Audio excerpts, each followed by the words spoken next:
அத்தனை செல்வமும் உன்னிடத்தில் நான் பிச்சைக்கு செல்வது எவ்விடத்தில் வெறும் பாத்திரம் உள்ளது என்னிடத்தில் அதன் சூத்திரமோ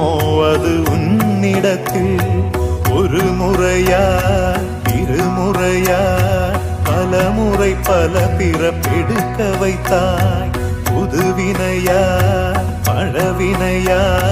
கணம் கணம் தினம் என்னை துடிக்க வைத்தாய் பொருளுக்கு அலைந்திடும் பொருளற்ற வாழ்க்கையும் துரத்துதே உன் அருள் அருள் அருள் என்று அலைகின்ற மனம் இன்று பிதற்றுதே அருள் விழியால் நோக்குவாய் மலர்பதத்தால் தாங்குவாய் உன் திருக்கரம் என்னை அரவணைக்குனதருள் பெற